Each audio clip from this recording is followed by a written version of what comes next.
Good afternoon, I'm Dan DeRose with 19 News Now. We're coming to you because the verdict has been reached in the trial of the murder of a bartender in Menor on the Lake here in Lake County.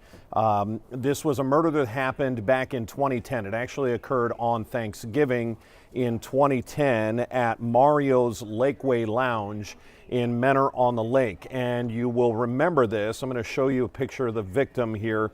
This is Annie McSween.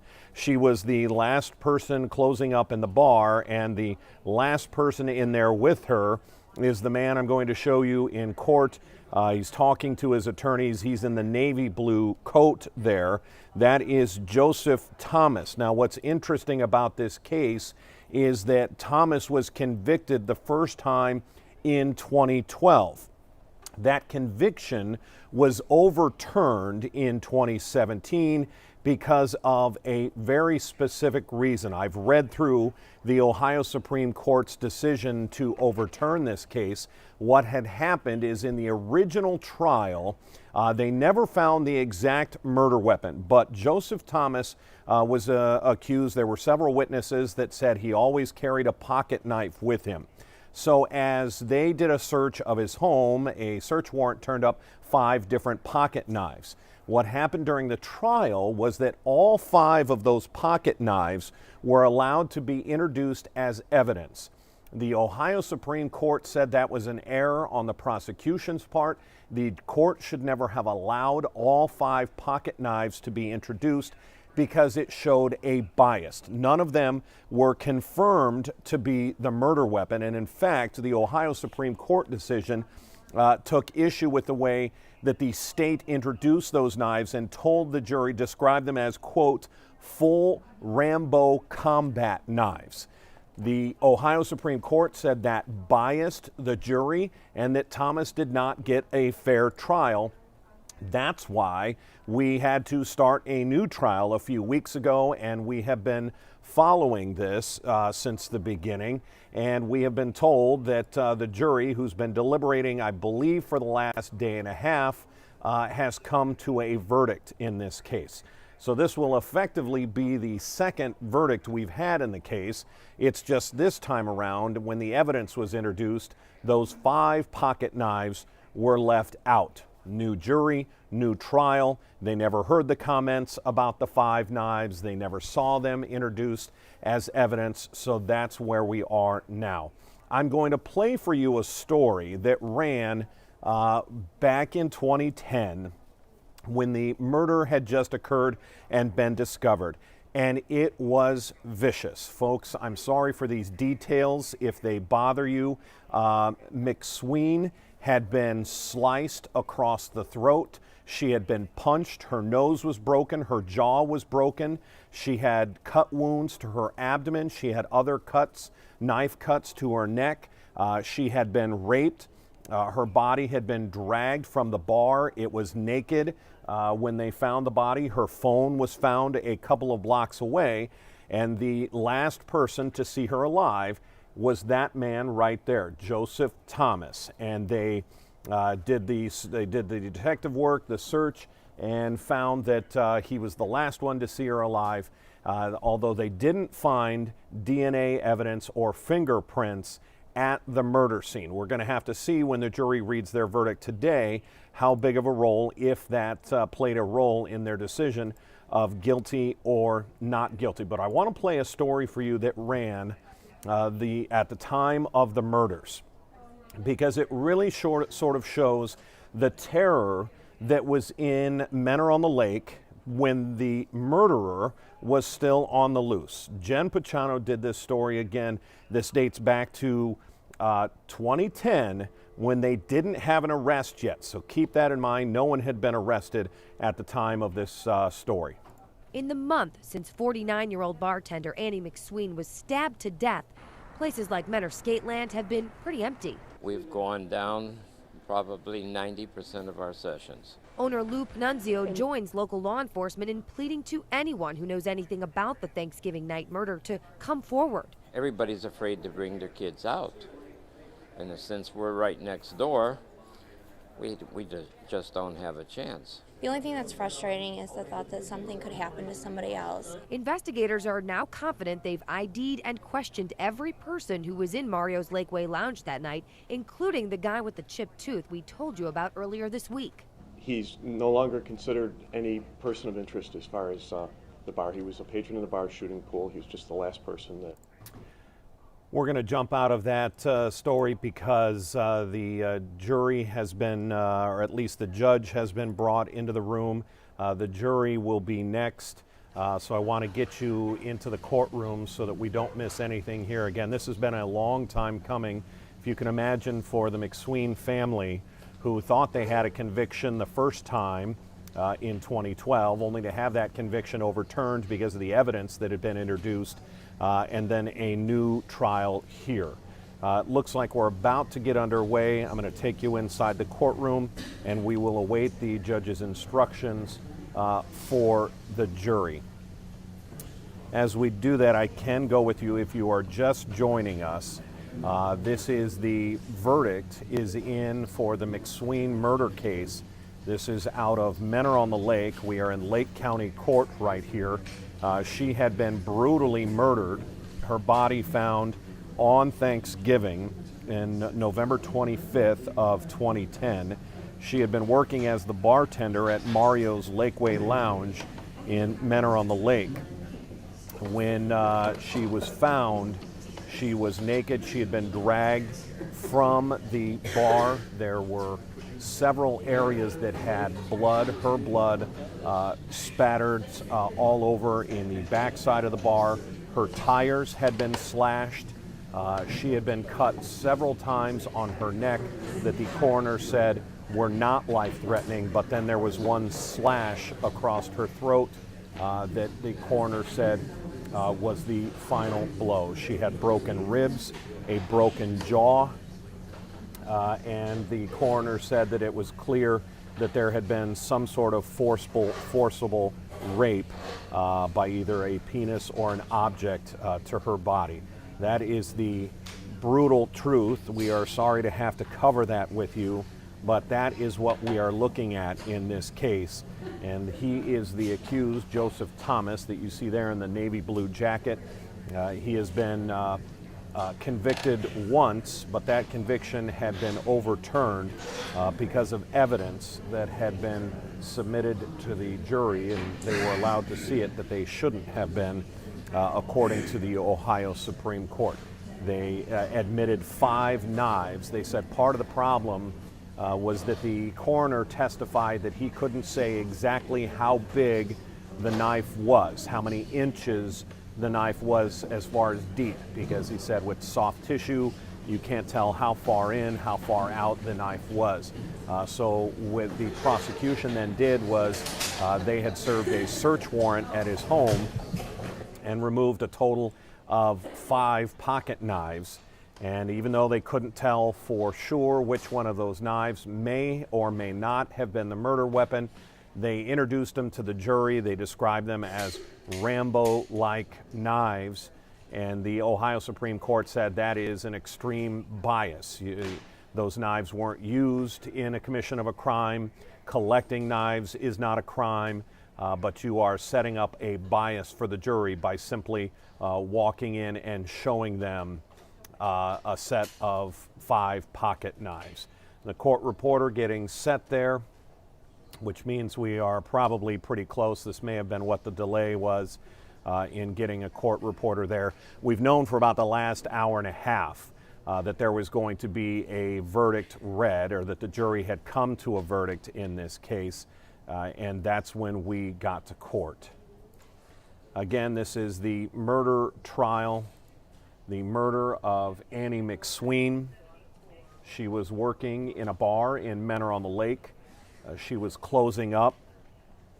It was noted that Thomas himself was in the bar that night and had been drinking and complaining that he had made a Thanksgiving meal for his girlfriend and she never showed up. They said he was emotional in the bar, that he had taken that his girlfriend had broken up with him because she didn't show up. There was testimony. The witnesses that were in the bar that night said they saw Joseph Thomas ask both McSween for a dance and another woman to dance. He was denied on both occasions and upset. And at the end of the night, when he was the last customer in there, the owner of the bar asked him to leave, said he would be allowed to have beer tomorrow, but that he needed to leave the bar. The owner went then and slept on a futon in the back office while McSween closed up and left the bar. That was the last time she was seen alive. Her car tires were slashed. There were a couple of boats that were kept on the property. The tops of those boats had also been slashed. They looked for fingerprints on both McSween's tires. They didn't find any fingerprints. They didn't find any solid DNA, usable DNA. Also interesting, the phone line, the cable line had been cut to the bar, and then her body. There were several incidents that took place, or at least locations. There were blood spatters behind an excavator, a backhoe. There was a large amount of blood there. Authorities said they could see where her body was then dragged across the parking lot to another location to the back of a nearby home. There was more blood there. Her clothes were found in the first location. She was naked in the second location. This was a brutal, brutal crime. She had defense wounds, stab wounds to her hands where she was trying to protect herself, broken ribs. She had been punched several times in the abdomen. She had a broken jaw, and then several cuts to her neck. And then what the coroner said was a final cut to the neck that ended her life. We are waiting for the judge to come in. We just saw the court reporter. This happens from time to time when we get a jury that has reached a verdict. To be able to get everyone in place takes a little bit of time, seeing as how. And I want to double check on this. I'm going to ask my desk here. Julia, the jury had been deliberating for how long? Since Tuesday afternoon. So it had been, a day and a half approximately. And it looks like the judge is in court now. Everyone has been given the all rise. Our camera is getting adjusted. Let's get into the courtroom now.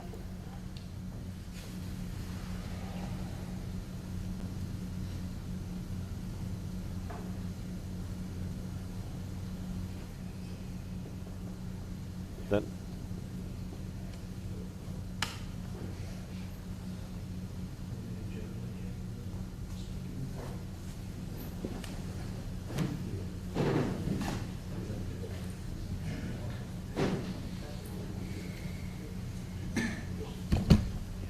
Yeah, we're seeing a lot of social media reaction that while Thomas and his attorneys were sitting waiting for the judge to come in, there was quite a bit of laughing, quite a bit of joking or something that was going on. Not sure what that was about, but keep in mind they have been working with Joseph Thomas on this case for a number of years as the appeal came down. Want to remind you, if you're just joining us, Annie McSween was murdered in 2010. Joseph Thomas was originally convicted in 2012. That conviction was overturned. We don't see this a lot, but it was overturned in 2017 by the Ohio Supreme Court because of evidence that had been submitted, shown to the jury, 5 pocket knives that were not involved in the commission of this crime. The Ohio Supreme Court said that biased the jury towards Thomas just because Let's get into the courtroom.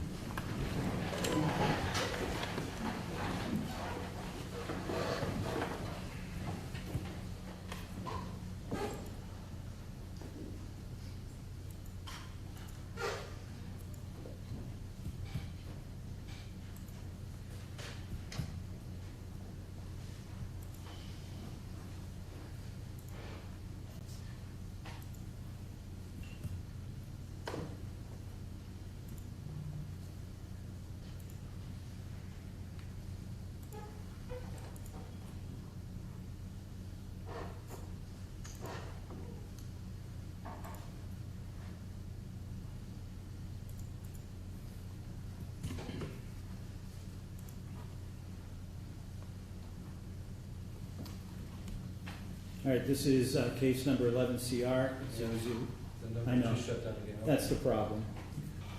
11CR 000321, State of Ohio versus Joseph L. Thomas. Thomas is in court with counsel. State's attorneys are present. The jury has rung and stated it has reached a verdict. Mr. Gordon is the foreperson. Has the jury reached a verdict? We have, Your Honor. Hand it to the bailiff, please.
Dan DeRose with 19 News here. What's happening is the judge is going through every count. The jury has to sign and document what their verdict was on every count. So the judge is just making sure the paperwork is done correctly, that all the jurors have signed it in the correct place. Because as we've seen, this conviction has already been thrown out once, trying to make sure that whatever happens today won't be challenged again at the Supreme Court.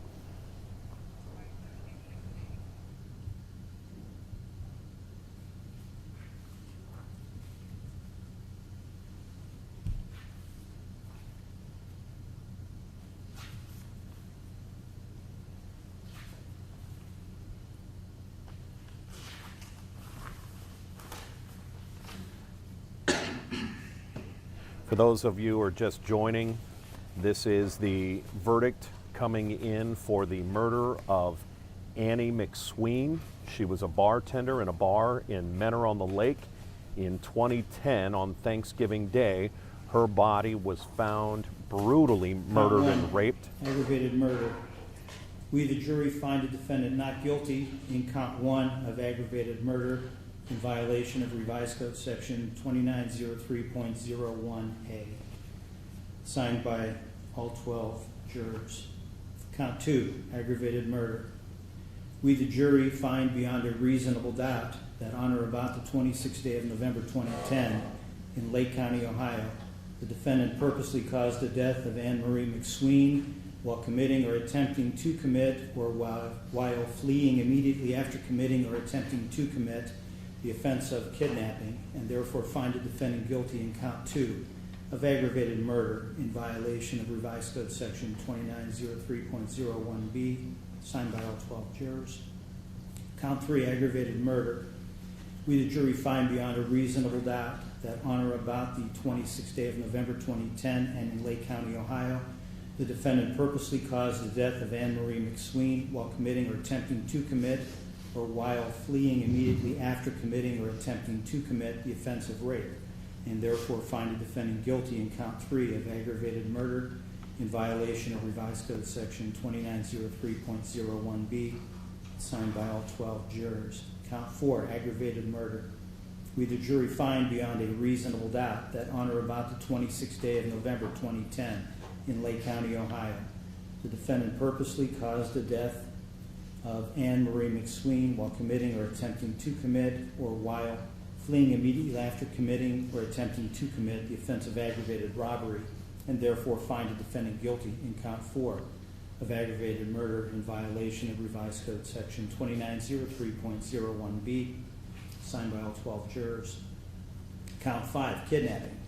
We, the jury, find beyond a reasonable doubt that on or about the 26th day of November 2010 and in Lake County, Ohio, the defendant by force, threat, or deception removed Anne Marie McSween from the place where she was found or restrained Anne Marie McSween of her liberty for the purpose of facilitating the commission of a felony or flight thereafter, and therefore find the defendant guilty in count 5 of kidnapping in violation of Revised Code Section 2905.01A2, signed by all 12 jurors. Count 6, kidnapping.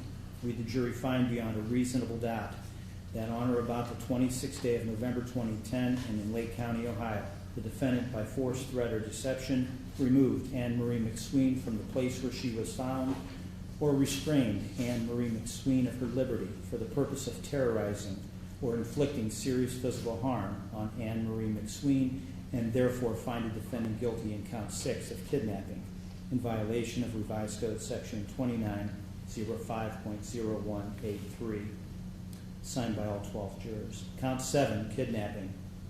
We, the jury, find beyond a reasonable doubt that on or about the 26th day of November 2010 and in Lake County, Ohio, the defendant by force, threat, or deception removed Anne Marie McSween from the place where she was found or restrained Anne Marie McSween of her liberty for the purpose of engaging in sexual activity with Anne Marie McSween against her will, and therefore find the defendant guilty in count 7 of kidnapping in violation of Revised Code Section 2905.01A3, signed by all 12 jurors. Count 8, rape. We, the jury, find beyond a reasonable doubt that on or about the 26th day of November 2010 and in Lake County, Ohio, the defendant engaged in sexual conduct with Anne Marie McSween, and the defendant purposely compelled Anne Marie McSween to submit by force or threat of force, and therefore find the defendant guilty in count 8 of rape in violation of Revised Code Section 2907.02A2, signed by all 12 jurors. Count 9, aggravated robbery. We, the jury, find beyond a reasonable doubt that on or about the 26th day of November 2010 and in Lake County, Ohio, the defendant, while committing or attempting to commit or fleeing immediately after committing or attempting to commit a theft offense, had a deadly weapon on or about his person or under his control, and displayed, brandished, indicated that he possessed or used the weapon, and therefore find the defendant guilty in count 9 of aggravated robbery in violation of Revised Code Section 2911.01A1, signed by all 12 jurors. Count 10, aggravated robbery. We, the jury, find beyond a reasonable doubt that on or about the 26th day of November 2010 and in Lake County, Ohio, the defendant, while committing or attempting to commit or fleeing immediately after committing or attempting to commit a theft offense, inflicted or attempted to inflict serious physical harm on Anne Marie McSween, and therefore find the defendant guilty in count 10 of aggravated robbery in violation of Revised Code Section 2911.01A3, signed by all 12 jurors.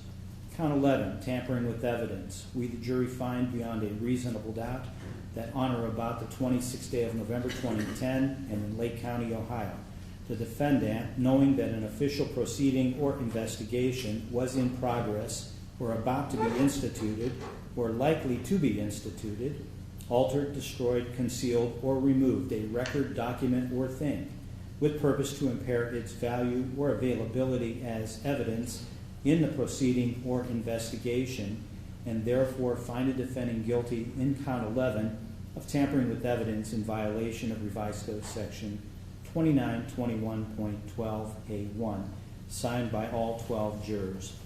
Ladies and gentlemen of the jury, you found the defendant guilty as charged, every count except for the aggravated murder, which requires prior calculation and design. I am going to ask you each individually, is this your verdict? Tina Osborne, is this your verdict? Yes, Your Honor. Ricardo Ilacqua. Dan DeRose with 19 News here. We're going to block this out, and we apologize that one name slipped in there of the jury. Not sure why the judge is referring to them by name. Normally it's Juror 1, Juror 2, Juror 3. So we apologize that that one name slipped through. That's really unprecedented. I've never seen a judge do that before. So we're going to keep the volume down here while each juror is called out, reaffirming that that was in fact how they voted. I want to reiterate, I'm watching on social media, a lot of people are having questions. Why was this case thrown out in the first place?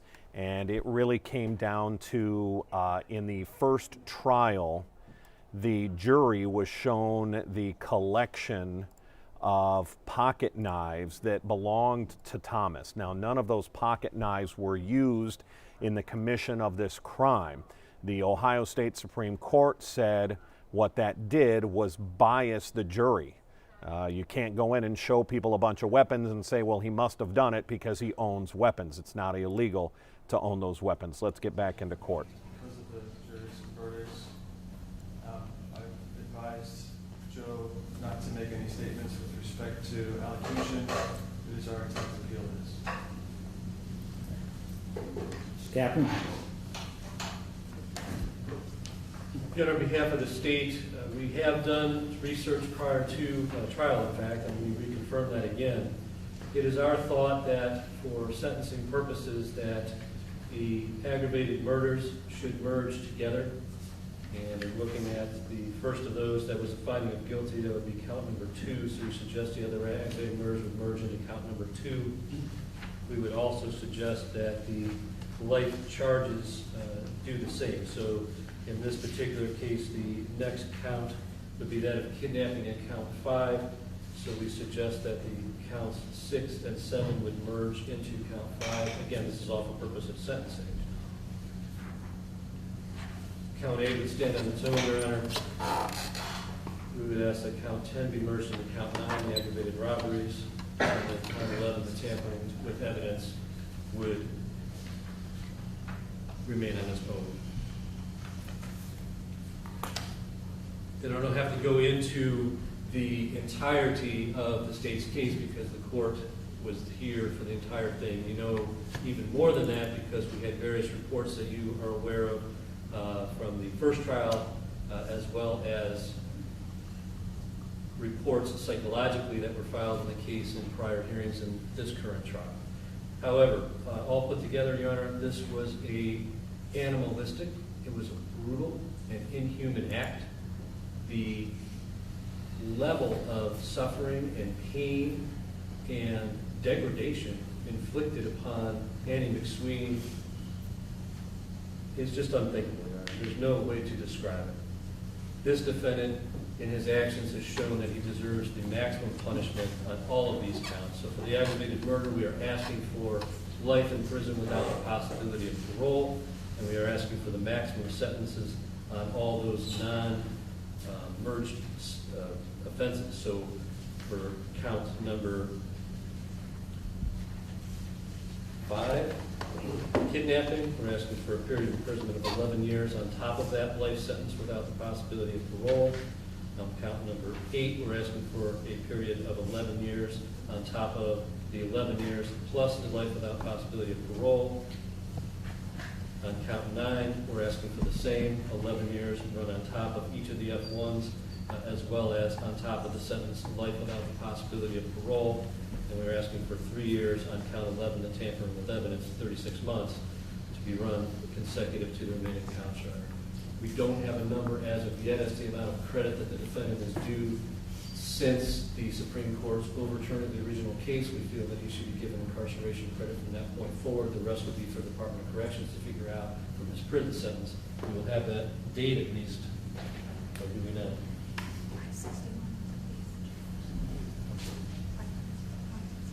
We know he's been in the Lake County Jail for 561 days, but there'll still be a small amount of unknown time in transport from the prison after the case is overturned to that jail. We'll figure that out there. All right.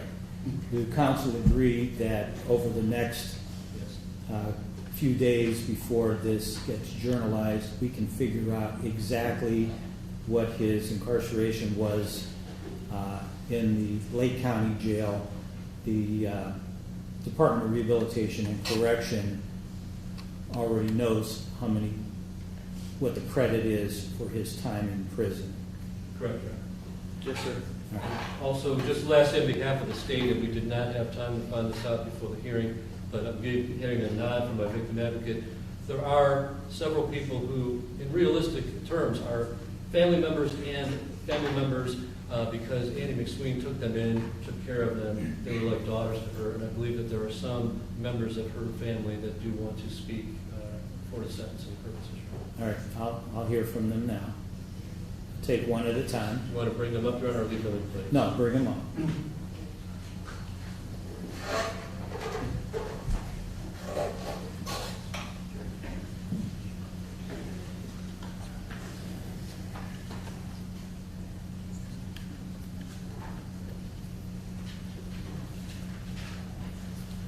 Right up to the podium there. Good afternoon. Good afternoon. Would you tell me your name? I didn't hear. Terry Lutz, L-U-T-Z. And what is your relationship with Anne Marie McSween? Annie was my next door neighbor for many years. And what do you want me to know? I'm reading this letter actually for Ellen Valor, which is her sister. And spell her sister's last name. V as in Victor, A-L-O-R-E. She's a sister of Anne McSween, even though the news headlines regarding my sister's murder always reads Anne McSween, bartender murder. Yes, Anne was a bartender, trying to earn an honest living rather than taking government handouts during our current hard economic times. However, there was so much more to Annie's life. She was a sister, my sister, a mother of 2 children, who are no longer with us since the first trial, a grandmother to Cody, one of her greatest joys and daughter of my mother, who is still alive. She was an aunt, a friend to so many, and most importantly, a Christian. As all of us, she was not perfect and had her faults, but those faults should not have condemned her to the heinous way her life ended. On November 26, 2010, while simply trying to earn an honest living, she was needlessly subjected to every woman's worst nightmare, brutally attacked, beaten, raped, and finally murdered in the darkness of night by an evil monster. Why did this happen? How could this happen? These are questions that haunt me constantly and should haunt us all. The truth is, there is no reason for this happening other than the fact that in our society, we are cursed with sadistic human monsters who cowardly prey on innocent and defenseless women and children, deriving a sick, inhuman pleasure from their atrocities. The horrendous impact these monsters have from their crimes goes far beyond victims like Annie. Aside from violently taking loved ones from their family and friends, they leave an indelible and haunting psychological wound on these same loved ones that last a lifetime, appearing at any time, triggered by a picture, a sound, a situation that should be harmless and non-threatening. I personally am now frightened to go out alone, especially at night. Any unusual sound in my home causes me to freeze. A strange man in stores standing behind me or simply walking by alerts my whole body to expect violence, nightmares, and overwhelming grief that often comes when I'm alone. The point of this letter is not for my Annie. I will never see her again in this life, but rather in a better life where I know she is now. This is for the protection of future innocent women so they and their loved ones never have to go through the heart-wrenching horror and grief myself and family have had and will continue to have for the rest of our lives. This monster and those like him have forfeited their freedom to walk among us. They need to be permanently removed from society where their evil urges and inhuman desires can never again be visited upon the innocent. With justice and protection in mind, Ellen Valor, sister of Anne McSween. Thank you. Thank you. Next person.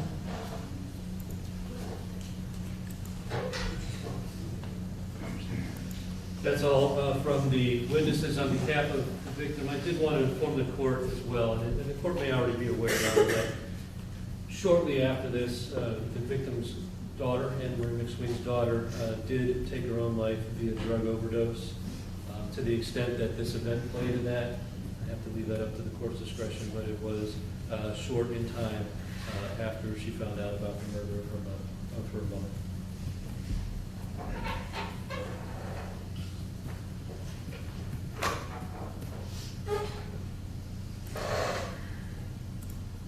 Anything further, either side? No, Your Honor. The court has considered the record, the oral statements made, victim impact statement, the voluminous record, in this case, the trial, the 20 to 30 pretrial conferences, and statements of defendant's counsel, and the defendant's opportunity for elocution. The court has also considered the overriding purposes of felony sentencing pursuant to Revised Code 2929.11, which are to protect the public from future crime by this offender and others similarly minded, and to punish the offender and promote the effective rehabilitation of the offender, using the minimum sanctions that the court determines accomplish those purposes without imposing an unnecessary burden on state or local government resources. I have considered the need for incapacitation, deterrence, rehabilitation, and restitution. I've considered the recommendations of the parties. I have reasonably calculated this sentence to achieve the two overriding purposes of felony sentencing, be commensurate with and not demeaning to the seriousness of this offender's conduct and its impact on the victim and on society at large, and to be consistent with sentences imposed for similar crimes committed by similar offenders, in using my discretion to determine the most effective way to comply with the purposes and principles of sentencing. I have considered all relevant factors, including the seriousness and the recidivism factors set forth in Revised Code 2929.12.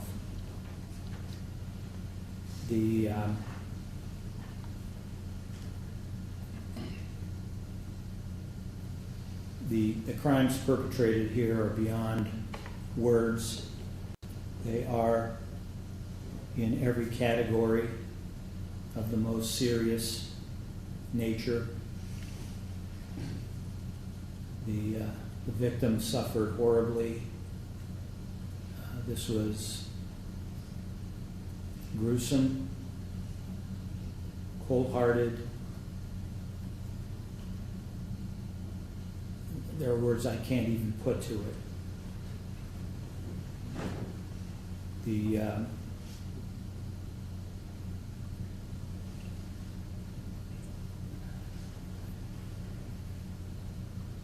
This was, in essence, the worst form of each of these offenses.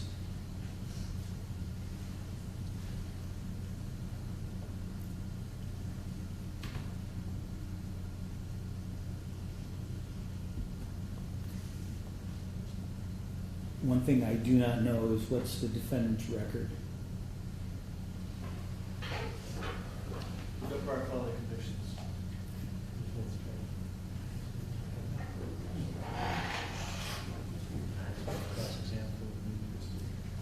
I believe there was an OBI in the past, Your Honor. I'm not sure about the felonies. OBI to obstructing. All right. Despite the lack of a significant prior criminal record, this is the type of offense that calls for a maximum imprisonment. The court determines that anything less than the maximum would demean the seriousness of the offender's conduct. Consecutive sentences are needed to protect the public and punish the offender, would not be disproportionate to his conduct and the danger he poses, and the harm was so great or unusual that a single term does not adequately reflect the seriousness of his conduct. Accordingly, it is the sentence of this court that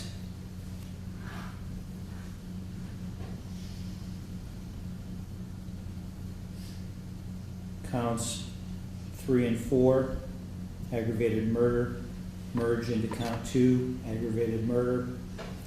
That count 6 and 7, kidnapping, merge into count 5, kidnapping, and count 10, aggravated robbery, merges into count 9, aggravated robbery. For count 2, the aggravated murder, court sentences you to life without possibility of parole. For count 5, kidnapping, court sentences you to 11 years. Count 8, rape, 11 years. Count 9, aggravated robbery, 11 years. And count 11, tampering with evidence, 36 months. The total prison being life without parole plus 33 years plus 36 months with credit for time served from the day of your arrest.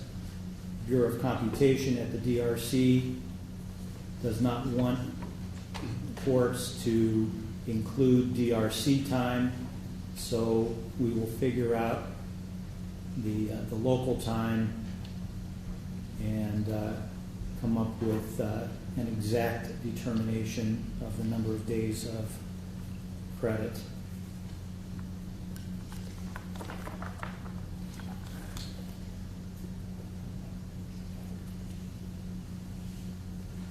On the, see, didn't they just pass a law that I don't have to give a PRC advisement on the F1s because of the life? I thought I saw that they passed that, but just in case. It would certainly apply to the aggravated murder count, I'm not sure on the rest. Right, but I believe the legislature said it would be doing a useless thing to give the PRC advisement when there is no possibility of parole, but just so that I wouldn't have to set up a video link and do it. The felony ones have a period of post-release control mandatory for 5 years, subject to the jurisdiction and control of the Ohio Adult Parole Authority. They give you rules. You violate their rules, they can return you to prison for up to 9 months for any one violation and up to 1/2 the original prison term for all violations in the aggregate. All of that time is already part of the sentence. On tampering, there's a PRC of 3 years, but the 5 years would take control over that situation. You do have a right to appeal my many decisions that I have made in this case and my rulings during the trial and the jury's verdict by filing a notice of appeal in this court within 30 days of the date on which I journalize this entry. It'll probably be journalized by Monday, just to give you an idea as to the starting of that period. You want separate appellate counsel appointed? Yes, sir. Court will appoint separate appellate counsel for purposes of appeal. Anything further? Judge, I'd ask the court to find Mr. Thomas indigent for purposes of the appeal, and I would ask the court to consider appointing the Ohio Defender's Office. Ms. Bethany O'Neill is familiar with the case, and she's available. The OPD? Yes, yes, sir. All right. Bethany O'Neill? Yes, sir. All right, the court will do that. Anything further from the state? Yes, Your Honor, and this may require a moment depending on the forms you'll need, but we would request that the defendant be advised of in court that he is now a Tier 3 sex offender and with the appropriate notification channels. And I know this is another one of those things that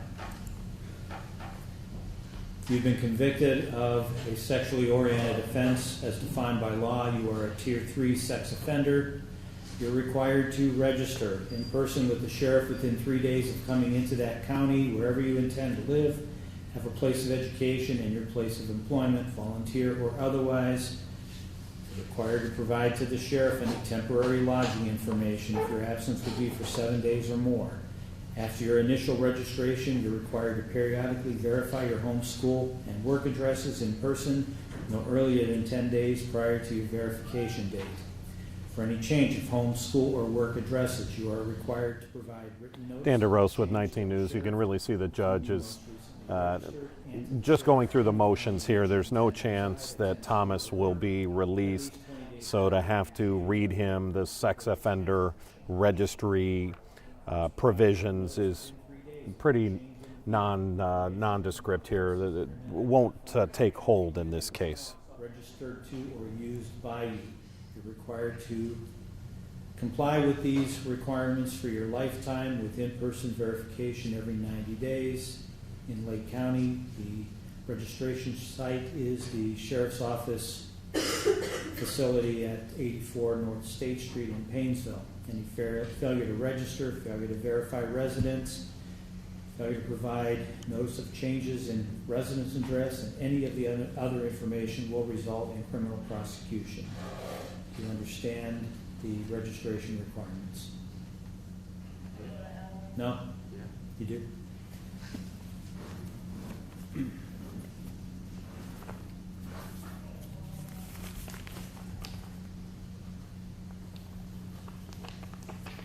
I need for you to sign this form at line 10, and I'll give you a copy of it. I'll fill in the top with your name and information.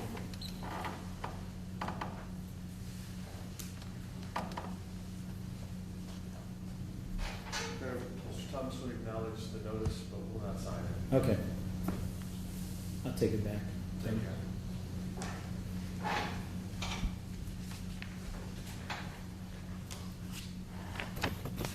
A little defiant by And is there anything Joseph Thomas there. Nothing from the state, Your Honor, thank you. All right, No, sir, thank you.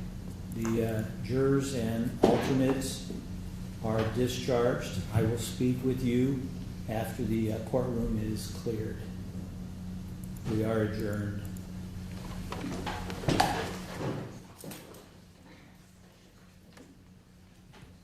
So there you have it. You've been watching the, we knew that there would be a verdict read today, but a little shocking that we had the sentencing immediately as we see Thomas put in cuffs, let out of the courtroom here, convicted for the second time in this crime. And I've been watching on Facebook with you, seeing some of your social media questions. And I want to go over this with you because people are questioning why was the first one thrown out. Annie McSween was killed in 2010. Thomas was convicted in 2012. That conviction was overturned on appeal.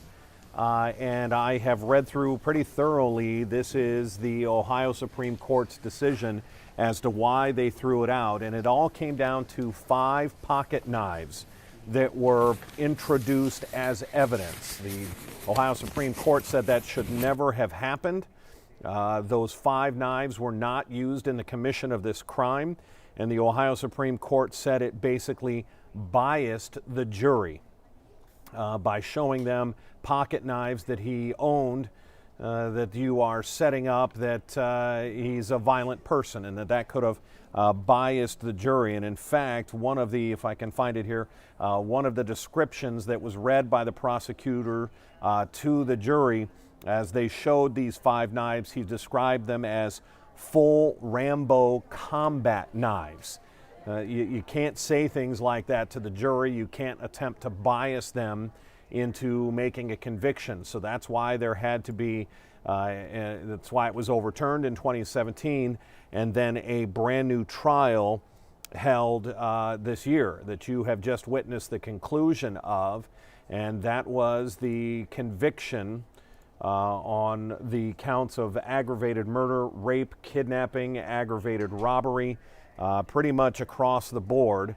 And the judge went ahead and then sentenced Thomas to 36, well, life in prison, no chance of parole, plus 36 years. And as you can kind of do the math there, if you're given life in prison with no chance of parole, those 36 years tacked on top are just going through the motions. We're going to have much more on this coming up in our early news.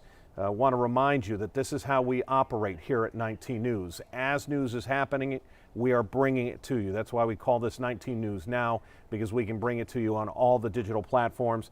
I believe as we are watching the social media family of Annie McSween chimed in. We want to send our condolences to them, but we are glad that we are able to bring them coverage and watch her convicted murderer not only get charged and found guilty, but also sentenced to life in prison without the possibility of parole. I'm Dan DeRose with 19 News Now. I want to make sure you tune in coming up in just a couple of hours to our evening news. But it's been my pleasure to bring you this sentencing for another convicted killer here in Northeast Ohio. Have a good afternoon.